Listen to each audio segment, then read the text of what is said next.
डोसा ले लो, मसाला डोसा ले लो, चटपटा मसाला डोसा खा लो। हेलो बुड्ढे, ओ हेलो, अबे बहरे रुके हुए, सुनाई नहीं देता क्या है? कब से कह रहा हूँ कि रुको रुको, लेकिन तुम अपनी धुन में चले जा रहे हो। माफ करना बाबूजी, सुन नहीं पाया। मेरा भी आप जैसा बेटा है, पढ़ लिख कर बेरोजगार है। 2 दिन से वो बीमार है, बस उसी के बारे में सोच रहा था। गलती हो गई। और गलती नहीं हुए, अच्छा हुआ कि तुमने सुना नहीं। चलो जाओ, अपने संक्रमित डोसे की दुकान कहीं और जाकर लगाओ। बीमारी फैलाने हमारे इलाके में मत आया करो। बाबूजी ले लो ना एक डोसा, सुबह से एक भी नहीं बिका है। और नहीं बिका तो मैंने कौन सा ठेका ले रखा है तुम्हारे मसाला डोसा को बिकवाने का? हरामखोर कहीं का, न जाने कहाँ से आ जाते हैं। वहीं बगल से पंडित ज्ञानचंद गुजर रहे थे। उन्होंने सेठी की बातें सुनी तो उन्हें बुरा लग गया। अब बेटे ऐसा नहीं कहते, ये तुम्हारे बाप की उम्र के हैं। ओ देखो पंडित, ज्यादा तरफदारी मत करो, समझे? कहाँ लिखा है कि ज्यादा उम्र के लोग हरामखोर नहीं होते? एक तो बीमार बेटे का संक्रमित डोसा बेच रहा है। अगर नहीं बेचेगा तो खाएगा क्या? और बेटे का इलाज कैसे करवाएगा? अगर इलाज कराने के पैसे नहीं है तो तुम लोग बच्चे क्यों पैदा करते हो हैं? खाने को रोटी नहीं, लेकिन हरामजादे 6-6 बिल्ले पैदा करेंगे। मूर्ख, बदमाश, क्या यही पढ़ाया लिखा है तेरे माँ बाप ने? हराम की कमाई तेरा बाप खाता होगा, हरामखोर तो तू है। चलिए पंडित जी, इसे मुंह लगाकर अपनी जुबान क्यों बंदी कर रहे हैं? जाने दीजिए, हम लोग तो पल दो पल के लिए इनसे मिलते हैं। सोचो माँ बाप कितना झेलते होंगे जिनके साथ ये रहता होगा। ज्ञानचंद और बाबूलाल वहाँ से चले जाते हैं। इधर सेठी उन लोगों की बात को अपनी प्रतिष्ठा से ले लेता है और बाबूलाल को मजा चखाने के लिए बिलुआ से जाकर मिलता है।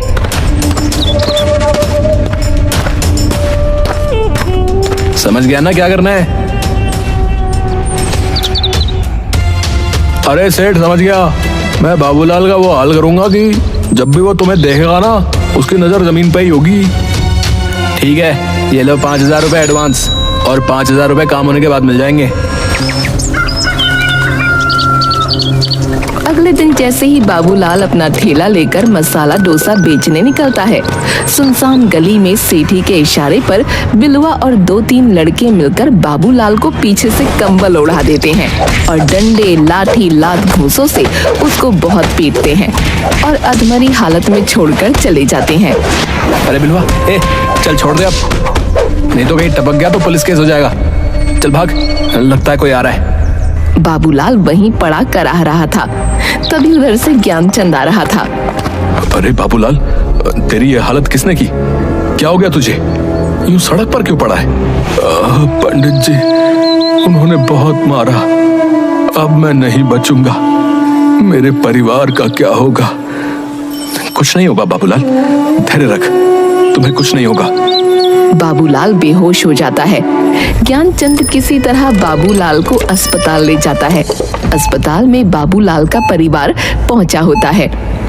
देखिए, इनके माथे पर बहुत चोट आई है, जिससे इनकी याददाश्त भी जा सकती है। जल्द से जल्द हमें ऑपरेशन करना होगा। इसके लिए जरूरी पैसे जितना जल्दी हो सके आप काउंटर पर जमा करवा दें। वैसे तो मुझे पता है कि एक गरीब आदमी के घर दाल रोटी भी पूरी नहीं रहती, पैसे तो दूर की बात है। सही कहा पंडित जी आपने, हमारे घर में फूटी कौड़ी भी नहीं है। करीब 1 सप्ताह से बेटा युगवीर बीमार है। हाँ पंडित चाचा, भैया तो कमजोरी के कारण आज भी घर में गिर पड़ा था। मेरे पास भी पैसे नहीं जिससे मैं मदद कर सकता। डॉक्टर साहब, आप ऑपरेशन की तैयारी कीजिए, मैं पैसों का इंतजाम करके लौटता हूँ। भैया आप कहाँ जाओगे? आप तो खुद बीमार हो। हाँ बेटा, मधु सही कह रही है, आज तू घर में गिर पड़ा। तू रुक, मैं कहीं न कहीं से पैसों का इंतजाम करती हूँ। निर्मला के निकलने के कुछ देर बाद युगवीर भी वहाँ से निकलकर पैसों का इंतजाम करने चल देता है। निर्मला सेठ करोड़ी मल के पास पहुँचती है। देखो सेठ जी, मैं आपके द्वार पर पहली बार आई हूँ। आंचल फैलाकर अपने पति के इलाज के लिए पैसा मांगती हूँ, जितना जल्द होगा लौटा दूंगी। देखो निर्मला, आज ही हमने एक जमीन की रजिस्ट्री करवाई है। ओह हे भगवान, अब मैं क्या करूँ, कहाँ जाऊँ? तुम कहो तो मैं अपने मित्र से बात करके पैसे दिलवा दूंगा। लेकिन इसके बदले तुम्हें मकान के कागज देने होंगे। नहीं, मकान हमारे पूर्वजों की एकमात्र निशानी है। ठीक है, तो पैसों का इंतजाम और कहीं से कर लो। ठीक है, जब घर वाला ही नहीं रहेगा तो घर को रख कर क्या होगा। मैं मकान को गिरवी रखने को तैयार हूँ, मुझे पैसे ला कर दीजिए। उधर युगवीर अस्पताल से निकलकर कुछ दूर गया ही था कि वो फिर से गिर पड़ता है। अस्पताल के स्टाफ के लोग उसे पकड़कर अस्पताल में भर्ती करवा देते हैं। निर्मला सेठ से पैसा लेकर सीधा अस्पताल पहुंचती है। दोनों के इलाज में लगभग सारे पैसे खर्च हो जाते हैं। बचे हुए पैसों से 1 महीना घर जैसे तैसे चलता है। अरे युगवीर, पिताजी कैसे हैं? बहुत सुधार है, बस थोड़ी सी कमजोरी है। तभी निर्मला आकर बोलती है, अरे पंडित जी, घर के अंदर आइए ना। बाहर से हालचाल पूछ यूं ही चले जा रहे हैं। आपसे मिलकर उन्हें भी मन लग जाएगा। दिन भर बिस्तर पर पड़े पड़े जाने क्या सोचते रहते हैं। मधु, पंडित जी के लिए जरा चाय तो बना कर लाना। कैसे हो बाबूलाल? अब तबीयत कैसी है तुम्हारी? ठीक है पंडित जी, सब आपकी कृपा है। बस तुम चिंता क्यों करते रहते हो? भगवान सब ठीक कर देंगे। चिंता कैसे न करूं पंडित जी, विवाह योग्य जवान बेटी घर में बैठी है। युगवीर पढ़ लिख कर भी बेरोजगार घर में पड़ा है। मेरी हालत तो बिलवा और सेठी ने मिलकर ऐसी कर दी है कि किसी काम का ना रहा। क्या कहा? सेठी और बिलवा ने मिलकर आप पर हमला किया? मैंने उन दोनों को मसा न चखाया तो मेरा नाम भी युगवीर नहीं। बेटा, जाने दे, हम लोग गरीब हैं, घर में रोटी कैसे बनेगी, इसके अलावा कुछ नहीं सोचते। हाँ बेटा, अब घर की सारी जिम्मेदारी तुम ही पर है। घर भी गिरवी से छुड़ाना है। अब ठीक है बेटा, अब मैं चलता हूँ, मुझे एक पूजा करवानी है। पंडित जी के जाने के बाद, क्यों नहीं मधु, तुमने पंडित जी को चाय क्यों नहीं दी? माँ, एक भी चम्मच चीनी नहीं है घर में। ओह हे भगवान, इतनी दरिद्रता किसी को ना दिखाना कि घर में पंडित जी को एक कप चाय तक देना नसीब ना हो। तभी सेठ करोड़ीमल अपने लठैतों के साथ वहां आता है। चलो निर्मला, 1 महीने से ज्यादा हो गया, अब मैं बर्दाश्त नहीं कर सकता। निकलो घर से और चाबी लाओ घर की। घर की चाबी? और तुम्हें क्यों दूं? क्योंकि अब यह घर मेरा है।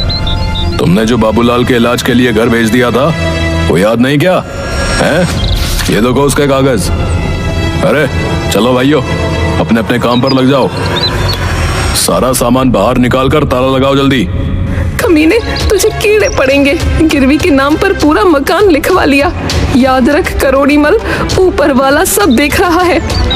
करोड़ीमल सारा सामान घर के बाहर फेंकवा कर घर में ताला लगा देता है। बाबूलाल का परिवार जैसे तैसे ज्ञानचंद के मकान में शरण लेते हैं। युगवीर बाबूलाल वाला ठेला ठीक करवा कर मसाला डोसा अपने नए अंदाज में बेचना चालू कर देता है। भैया आओ, भाभी आओ, चाचा के संग चाची आओ, मौसी और मौसा आओ, दुनिया का बेस्ट मसाला डोसा खाओ। दिन भर में मात्र 3 डोसे बिकते हैं। रात को लौटते समय युगवीर बरगद के पेड़ के नीचे ठेला लगाकर निराश मन से सोचता है, हे भगवान, अब क्या करूं? इतनी मेहनत के बाद मात्र 3 डोसे बिके। राशन वाले का कर्ज हो गया अलग से। बाप अपाहिज पड़ा है, बहन भी शादी लायक है, घर बार बिक चुके हैं। मैं हट्टा कट्टा होकर भी कुछ नहीं कर सकता। मुझे मर जाना चाहिए। इतने में युगवीर बांसी लगाने जा रहा था। तभी उस पर रहने वाला गधैया भूत युगवीर से बोला, मूर्ख मत बन युगवीर, क्या इससे तुम्हारा परिवार खुशहाल हो जाएगा? कौन है? सामने क्यों नहीं आते? मैं हूँ गधैया भूत। इतनी जल्दी हार मान गए? सोचो, तुम्हारे पिताजी ने 20 साल से न जाने कितने दुख झेलकर तुम्हें पढ़ाया लिखाया। देखो युगवीर, मैं एक मस्त मौला भूत हूं। तुम अच्छे इंसान हो, इसलिए मैं तुम्हारी मदद करूंगा। मैं क्या करूं? पूरी मेहनत और लगन से डोसा बेचने निकला, लेकिन मात्र 3 डोसे बिके। मुझे पता है। ये लो, ये जादुई कड़ी के पत्ते कल से अपने डोसे और सांभर में डाल देना, फिर देखो गधैया का कमाल। जाओ जाओ, अब मेरा आराम करने का वक्त है। अरे वाह, क्या सच में भूत भाई? अगर ऐसा हुआ तो मेरी सारी परेशानियां दूर हो जाएंगी। जय गधैया भूत की। युगवीर कड़ी के पत्ते लेकर वहां से चला जाता है और दूसरे दिन अपने डोसे और सांभर में कड़ी के पत्ते डालकर बेचने निकलता है। बन गया आज सारा माल। खुशबू तो लाजवाब आ रही है, थोड़ा चक्कर देखता हूँ। तभी थोड़ा सा सांभर कटोरी में लेकर चखता है। अरे बाप रे, इतना ज्यादा टेस्टी सांभर कैसे बन गया? वाह वाह, मजा ही आ जाएगा।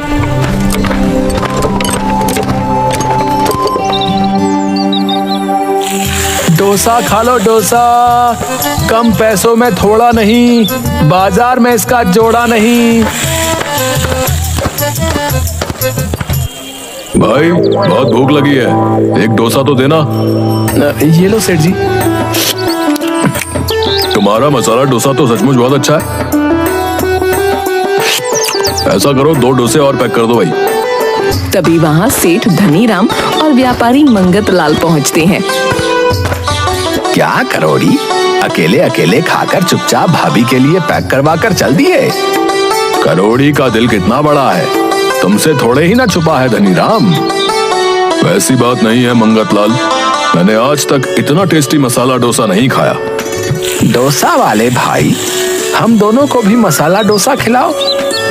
आज पहली बार है जब करोड़ी किसी की बड़ाई कर रहा है। जी सेठ जी, अभी बना देता हूँ। भाई सचमुच बहुत ही लजीज मसाला डोसा है, मेरे लिए 6 मसाला डोसा पैक कर दो। भैया मतलब क्या कहूँ, हा हा हा, शब्द नहीं मिल रहे। पहले तो तू 2-2 और डोसे मेरी ओर से सभी को खिला, और फिर उसके बाद 10 डोसे पैक कर दे। युगवीर का तुकबंदी में डोसा बेचने का अंदाज और डोसे का स्वाद जल्द ही पूरे गांव में फेमस हो जाता है। दूर दूर से लोग उसका मसाला डोसा खाने के लिए आने लगते हैं। कुछ ही दिनों में युगवीर शहर में जाकर एक मसाला डोसे की दुकान खोल लेता है। उधर डाकू चंपत सिंह के अड्डे पर जगीरा, हमारे सारे हथियार पुराने हो चुके हैं, घोड़े भी बूढ़े हो चुके हैं। इन सभी को बदलने के लिए बहुत धन की जरूरत है। गांव के सभी धनी व्यक्तियों की लिस्ट बनाओ, हम आज रात टाका डालेंगे। जी सरदार, सेठों की लिस्ट में सबसे ऊपर करोड़ी मल का नाम है। सुना है अभी उसके पास बहुत पैसे हैं। कोई बहुत बड़ा कारखाना शुरू करने के लिए कई बैंक और पूंजीपतियों से कर्ज ले रखा है।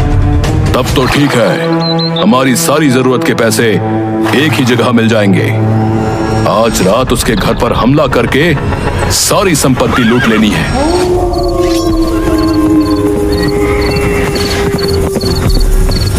रात में करोड़ी मल के घर पर सरदार, मैं बर्बाद हो जाऊंगा, मत लूटो, ये सारे मेरे पैसे नहीं हैं। तुम्हें अगर हफ्ता चाहिए तो मैं खुद पहुंचा दूंगा। देखो सेठ, मुझे जितने पैसों की जरूरत है तू अपने से नहीं पहुंचा सकता, इसलिए हमें काम करने दे। जगीरा, एक एक ईंट तक ले लो। कल अगर पैसा घटा तो मुझसे नहीं कहना। उस्ताद आप चिंता मत करो, एक चम्मच तक नहीं छूटेगी।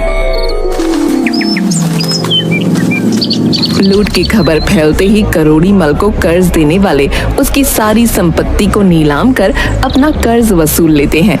युगवीर अपना घर भी उस नीलामी में 2 गुने दाम पर खरीद लेता है। करोड़ी मल का पूरा परिवार पाई पाई को मोहताज हो जाता है। उधर शहर में एक दिन